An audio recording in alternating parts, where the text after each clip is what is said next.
நல்லதங்காள் கதை. அர்ஜுனாபுரம் விருதுநகர் மாவட்டத்தில் உள்ளது. மா, தென்னை, பாக்கு, வாழை, தேக்கு என எத்திசை பார்த்தாலும் பசுமைதான்.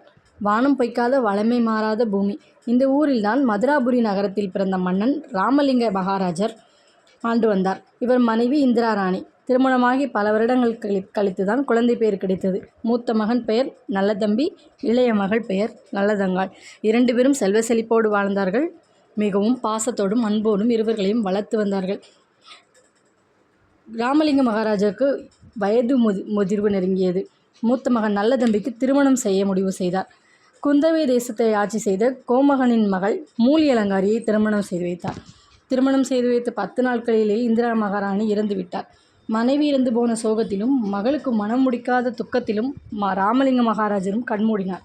தாய் தந்தை இல்லாத குறை இல்லாமல் மகாராணி நல்லதங்காளை ரொம்ப பாசத்துடன் வளர்க்கிறார்கள். நல்லதம்பி பல இடங்களில் வரன் தேடி மானாமதுரை காசிராஜனுக்கு நல்லதங்காளை நிச்சயம் செய்தான் நல்லதம்பி. சித்திரை திங்கள் புதன்கிழமை அர்ஜுனாபுரத்தில் நல்லதங்காளுக்கும் காசிராஜனுக்கும் கோலாகலமாக திருமணம் நடந்தது. தங்கத்திலும் வைரத்திலும் ஆபரணங்கள், வெள்ளியில் பூஜை பொருட்கள், வேலி நிறைய வெள்ளாடுகள், பட்டி நிறைய பால் மாடுகள், மோர்க்கடைய முக்காலி, அடுக்கடுக்காக பண்டபாத்திரங்கள் என நீண்ட வரிசையில் 9 பணிப்பெண்களையும் கொடுத்து கண்கலங்கியபடியே வழி அனுப்பி வைத்தார் நல்லதம்பி. மேலதாளங்கள் முழங்க ஆடலும் பாடலும் வரவேற்று மானாமதுரை 2 பேர் வாழ்க்கையும் நீண்ட சந்தோஷமாக இருந்தது. 8 ஆண்டுகளில் 7 பிள்ளைகள் பெற்றெடுக்கிறாள் நல்லதங்காள். அதில் 4 ஆண் பிள்ளைகள், 3 பெண் பிள்ளைகள்.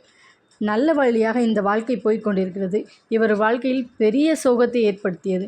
பசுமை நிறைந்த மானாமதுரையில் பஞ்சம் தலைவிரித்தாடியது. பஞ்சத்தில் இருந்த மக்களை மகாராஜர் தன்னிடம் இருந்த சொத்து சுகம் அனைத்தையும் கொடுத்து உதவினார்கள். மனைவிக்கு வந்த வெள்ளி பொருட்களும் தங்கங்களும் ஆடுகளும் மாடுகளையும் கொடுத்து 12 வருடம் மழை இல்லாமல் மானாமதுரையில் தவித்த பஞ்சத்தை ஈடுகட்ட முயற்சி செய்தார் காசிராஜன்.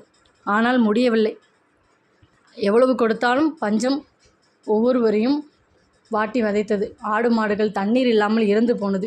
இதை அறிந்த காசி மகாராஜன் தன்னோட மந்திரி கொண்டு வெளிநாடுகளிற்கு வெளி இடங்களிற்கு அனுப்பி வைத்தார். பஞ்சம் அரண்மனைக்குள்ளும் காலடி வைத்தது. 7 பிள்ளைகளும் வறுமை தெரியாமல் வாழ்ந்து வந்த பிள்ளைகள் பசியின் மயக்கத்தில் வாட ஆரம்பித்தனர். நல்லதம்பியிடம் செல்ல முடிவு செய்தால் நல்லதங்காள்.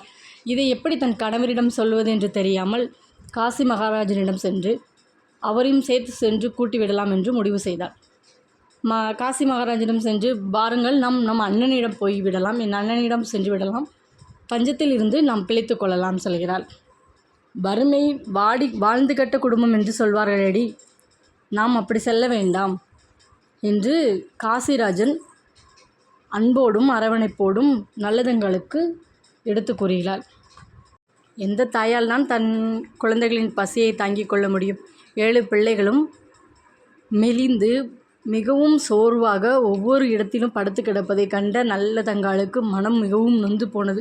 காசிராஜனிடம் எப்படியாவது சொல்லி எடுத்து கூட்டி சென்று விடலாம் என்று முடிவெடுத்து செல்கிறாள் காசிராஜனிடம். காசிராஜன் சொல்கிறார், வாழ்ந்து கட்ட குடும்பம் என்று சொல்வார்களடி, யாரும் சேர்த்து கொள்ள மாட்டார்கள் சொல்கிறார். சாணி தட்டியாவது காலத்தை கழித்து கொள்ளலாம், விறகு வெட்டியாவது வயிற்றை கழுவிக்கொள்ளலாம் என்று சொல்கிறார். நல்லதங்காள், சந்தனம் எடுத்த கையால் சாணி தட்டுவதா, குங்குமம் எடுத்த கையால் விறகு வெட்டுவதா என்று சொல்லி மிகவும் மன வருத்தத்துடன் சென்று விடலாம் என்று சொன்னவுடன், இவளுக்கு இனி சொல்லி புரிய வைக்க முடியாது என்று முடிவெடுத்த காசிராஜன், நீங்கள் செல்லுங்கள், குழந்தையை பத்திரமாக பார்த்துக்கொள், நான் மகாராஜன், நான் வர முடியாது, நீ செல் என்று சொல்லி வழி அனுப்பி வைக்கிறார். வழிநடுக பசியின் கொடுமையால் நல்லதங்காள் செல்கிறாள். பசியின் வறுமையால் ஒரு காட்டில் ஒரு மரத்தில் அமர்ந்து உட்கார்ந்திருந்த நல்லதங்காளின் குழந்தைகள் பசி பசி என அழுதனர். இதை சத்தத்தை கேட்ட வேடர்கள் வந்து பார்க்கையில் அந்த வேடரில் இருந்த ஒருவர், ஐயோ என் தாயே, உனக்கா இந்த நிலைமை என்று சொல்கிறார். அதை பார்த்த நல்லதங்காள் தான் அண்ணன் என்பதை உணர்ந்தாள். நல்லதம்பி தன் நாட்டில் வெகு நாளாக ஒரு சிங்கம் மக்களுக்கு தொந்தரவு கொடுத்ததால் அந்த சிங்கத்தை வேட்டையாட வேடன் வடிவில் வந்தார். வறுமையை அனைத்தும் எடுத்து சொன்னால் நல்லதங்காள். நல்லதம்பி, நீ அரண்மனைக்கு போ, உன் அண்ணி அங்கு இருப்பாள், உன்னை பார்த்து கொள்வார் என்று சொல்லி வழி அனுப்பி வைக்கிறாள் நல்லதம்பி. மீண்டும் அரண்மனைக்கு செல்கிறாள் நல்லதங்காள். அரண்மனை வாயில் நின்று அண்ணி அண்ணி நான் நல்லதங்காள் வந்திருக்கிறேன், கதவை திறங்கள் என்று சொல்கிறார். இதை முன்கூட்டியே அறிந்த நல்ல மூலி அலங்காரி கதவை பூட்டிக்கொண்டு பணிப்பெண்களை எல்லாம் அனுப்பி வைத்து ஒரு மூலையில் படுத்து கொண்டாள். குழந்தைகள் பசியின் தாக்கத்தில் அழுததினால், சிவபெருமானே என் பிள்ளைகள் பசி அறை கதவை திற என்று சொல்லி வானத்தை நோக்கி கையெடுத்து கூப்பிட்டாள். கதவு தானாக திறந்தது. நல்லதங்காள் அண்ணி இருக்கும் அறைக்கு சென்று அண்ணி அருகே சென்று, அண்ணி, குழந்தைகள் பசி பசி என்று அழுகின்றனர், ஏதாவது கொடுங்கள் என்று கேள்கிறாள். மூலி அலங்காரி, உன் அண்ணன் சிங்க வேட்டைக்கு சென்றிருக்கிறார், அவர் வரும் வரை நாங்கள் எல்லாம் விரதத்தில் இருக்கிறோம் என்று சொல்கிறார். அண்ணி, நான் பசியை தங்கிக் கொள்வேன், குழந்தைகள் சாப்பிட்டு 3 நாளாக ஆகிவிட்டது, ஏதாவது கொடுங்கள் என்று சொல்கிறார். உடனே மூலி அலங்காரி ஒரு ஓட்டை பானையையும் பழைய கேழ்வரகு கொஞ்சமும் ஒரு பச்சை மட்டையையும் கொடுக்கிறார். இதை பார்த்த நல்லதங்காளுக்கு என்ன சொல்வதென்று தெரியாமல் அரண்மனைக்கு பின்புறம் செல்கிறாள். ஓட்டை பானையில் கேழ்வரகை போட்டு, தாயே அன்னபூரணி, நான் பத்தினி என்றால் இந்த அடுப்பு இந்த நொடியே எரியட்டும், என் பிள்ளைகள் வயிறு பசியார இந்த கூழ் வேகட்டும் என்று கைகூப்பி அழுதாள். கூழ் வெந்து வந்தது. இதை பார்த்த மூலி அலங்காரி உள்ளிருந்து வேகமாக வந்தாள். சென்று விடுவாய் என்றால் இங்கேயே சமைத்து உண்கிறாயா என்று அடுப்பை ஓங்கி மிதித்தாள். பானையை விட்டு உடைந்து கிடந்த கீழே கொட்டிய கூளை பிள்ளைகள் ஓடி சென்று கையால் அள்ளி நக்கி உண்டனர். இதை பார்த்த நல்லதங்காள் மனம் உடைந்து போனது. விரக்தியில் பிள்ளைகளை கூட்டிட்டு கொண்டு வெளியே சென்றாள். இனி இந்த உலகத்தில் வாழ்வதா? கணவன் பேச்சை மீறி வந்தோமே என்று சொல்லி தன் கணவன் சொன்னதை மனதில் ஆழமாக ஓடிக்கொண்டிருந்தது. பிள்ளைகளை கூட்டிவிட்டு வீதியில் நடந்தாள். தெருவில் உள்ள மக்கள் அனைவரும், பாமா, சோள கஞ்சி வைத்து சாதம் தருகிறேன், உண்டுவிட்டு செல் அப்படி என்று சொல்கிறார்கள். குழந்தைகளுக்கு பால் தருகிறேன், காய்ச்சிக்கொடு என்று சொன்னார்கள். ஆனால் எதையும் கேட்காத நல்லதங்காள் விரக்தியில் கண்களில் குளம்போல உள்ள கண்ணீரால் நடந்து வீதியில் சென்றாள். தன் அண்ணனுடன் சிறு வயதில் விளையாட்டில் தன் அண்ணன் காண வேண்டும் என்பதற்காக, அதை போலவே தன் அண்ணன் அறிய வேண்டும் என்பதற்காக வழியெடுக செடிகளின் குச்சிகளை ஒடித்து கொண்டே சென்றாள். பிள்ளைகளையும் தன்னோடு அழைத்து கண்களில் தன் கணவன் சொன்னதை மனதில் ஓடிக்கொண்டே சென்றாள். வழியருகே ஒரு மரத்தடி நிலையில் வந்து அமர்ந்தாள். எங்கு தேடியும் அவள் நிலை பாலங்கினரும் அங்கு கிடைக்கவில்லை. பொழுது ஒரு ஆடு மேய்க்கும் ஒரு சிறுவனிடம் சென்று, இங்கு ஏதாவது கிணறு இருக்கிறதா என்று கேட்டார். ஒன்றும் தெரியாத அந்த சிறுவன் ஒரு நல்லதங்காலை அழைத்து கொண்டு ஒரு பாலங்கிணற்றில் அருகே கொண்டு விட்டார்.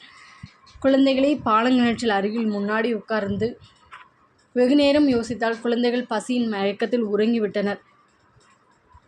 இனி இந்த உலகத்தில் வாழக்கூடாது, குழந்தைகளையும் கிணத்தில் போட்டுவிட்டு நாமும் இறந்து விடலாம் என்று முடிவு செய்த நல்லதங்காள் குழந்தைகள் அயர்ந்து உறங்கும் வரை காத்து கொண்டிருந்தாள். குழந்தைகள் உறங்கியது. கிணற்றின் அருகே ஒரு பக்கத்தில் தன் கணவன் அறிவதற்காக மாங்கல்யத்தை கழட்டி வைத்தாள். மறுபக்கத்தில் தன் அண்ணன் அறிவதற்காக குழந்தைக்கு கொடுக்கும் பால் சங்கை எடுத்து வைத்துவிட்டு ஒவ்வொரு குழந்தையாக உள்ளே தூக்கி போட்டாள். 6 குழந்தைகளை உள்ளே தூக்கி போட்டாள். மூத்த குழந்தையை உள்ளே தூக்கி போடும் பொழுது மூத்த குழந்தை முழித்து கொண்டது. அம்மா, என்னை மட்டும் விட்டு விடுங்கள், நாம் சந்ததியில் யாராவது ஒருவர் பெயர் சொல்ல இருக்கட்டும் என்று தப்பி ஓட முயன்றான். ஆடு மேய்க்கிற சிறுவன் தாய்க்கு அடங்காத பிள்ளை என்று பிடித்து கொண்டு கொடுக்க அந்த குழந்தையையும் உள்ளே போட்டுவிட்டு தானும் உள்ளே விழுந்து உயிர் பிரிந்தாள். இந்த நிலையில்தான் காசி விஸ்வநாதன் இருந்த ஊரில் நல்ல அரை மணி நேரத்தில் நல்ல மழை 2 நாளாக கொளுத்தி எடுத்தது. புல்கள் முளைக்க ஆரம்பித்தது, பஞ்சம் குறைய ஆரம்பித்தது. இதனால் காசி விஸ்வநாதன் தன் மனைவியை கூட்டிக் கொண்டு செல்வதற்காக காட்டுப்பாதையாக நடந்து வருகிறார். இந்த பக்கம் இப்படி இருக்க, நல்ல தம்பி வேட்டையை முடித்துவிட்டு தங்கையை காண்பதற்கு அரண்மனைக்குள் ஓடுகிறாள். பிள்ளைகளா, தங்கச்சி என்று கூப்பிட, ஆனால் அங்கு யாருமே இல்லை. உடனே மூலி அலங்காரி வந்து, நான் அனைத்தையும் எடுத்து கொடுத்தேன், உங்கள் தங்கை நீங்கள் வந்த பிறகுதான் உண்ணுவேன் என்று சொல்லி போய்விட்டாள் என்று சொன்னாள். என்னவோ நடந்திருக்கிறது என்று உண்மையை அறிந்த நல்ல தம்பி தங்கையை தேடி காட்டிற்கு சென்றாள். தங்கை சிறுவயதில் ஒடித்து போட்ட குச்சிகளை பார்த்தே பின்தொடர்ந்து வந்தாள் நல்ல தம்பி. கிணற்றின் அருகே முடிந்தது. கிணற்றி அருகே ஒரு பக்கத்தில் தான் அறிவதற்காக குழந்தைகள் பால் குடிக்கும் சங்கை வைத்த அங்கே பார்த்த நல்லதம்பி கிணற்றுக்குள் எட்டி பார்க்க நல்லதங்காளின் முடி கிணற்றை முழுக்க பரவியிருந்தது. ஐயோ தாயே, இப்படி செய்துவிட்டாயே, நான் உன்னை இப்படி அனுப்பிவிட்டேனே என்று மிகுந்த வேதனையில் அழுது கொண்டிருக்கும் நிலையில் அங்கிருந்து காசிராஜன் வருகிறான். காசிராஜன் நல்லதம்பி இப்படி அழுது கொண்டிருப்பதை பார்த்ததும் அவனும் தான் மனைவி வைத்திருந்த தாலியை எடுத்துக்கொண்டு கிணற்றுக்குள் எட்டி பார்க்க இருவரும் கதறி அழுதனர். காண்போரை கண்கலங்க வைத்தது. காசிராஜனும் நல்லதம்பியும் கிணற்றிலிருந்து நல்லதங்காளையும் 7 குழந்தைகளையும் எடுத்து அடக்கம் செய்துவிட்டு காசிராஜனின் உள்ள விரக்தியில் அங்குள்ள ஈட்டியை குத்தி தன் உயிரை மாய்த்து கொண்டான். நல்லதம்பி மிகவும் கோபத்தோடு அரண்மனைக்கு சென்றான். நல்லதம்பி அரண்மனைக்கு சென்று மூலி அலங்காரிடம், ஒரு கெட்டது நடந்த வீட்டில் நல்லது நடக்க வேண்டும். உன் தம்பிக்கு திருமண ஏற்பாடு செய்யலாம். உன் சொந்த பந்தம் அனைவரையும் அரண்மனைக்கு வர சொல்லு என்று சொல்கிறார். நல்லதம்பி அமைச்சர் ஒருவரை அழைத்து ஒரு போலி அரண்மனையை 10 நாட்களுக்குள் கட்டும்படி கட்டளையிட்டார். அதுபோல ஒரு போலி அரண்மனை கட்டப்பட்டது. அந்த அரண்மனையில் மூலி அலங்காருடைய சொந்த பந்தம் அனைத்தும் வரப்பட்டது. இதனால் சந்தோஷமடைந்த மூலி அலங்காரி ஒரே சந்தோஷத்தில் துள்ளி குதித்தால் அந்த அரண்மனை அடியோடு சரிந்து மூலி அலங்காரியின் குடும்பமே அழிந்து விட்டது. இதை பார்த்த நல்லதம்பி அங்குள்ள ஒரு ஈட்டியில் தன்னை குத்தி கொண்டு தன் உயிரை மாய்த்தான். இதை பார்த்த சிவபெருமான் கடவுள் உருவம் எடுத்து பூமிக்கு வந்தார். பூமிக்கு வந்த நல்லதம்பியையும் நல்லதங்காளையும் மீண்டும் உயிர் பெற செய்தார். ஆனால் நல்லதங்காள், இறந்தோர் மீண்டும் உயிரோடு வர சாத்தியமல்ல இறைவா, நாங்கள் இருந்தது இறந்ததாகவே இருக்கட்டும் என்று சொல்லி சிவபெருமானிடம் 2 பேரும் வேண்டி நின்றார்கள். சிவபெருமானின் அருளால் 7 குழந்தைகள் பதித்த நல்லதங்காளின் படமும் நல்லதங்காளின் படமும் பாழடைந்த கிணறும் இன்னும் மக்கள் வேண்டுதலுக்காக வைக்கப்பட்டிருக்கிறது. உண்மை கதை.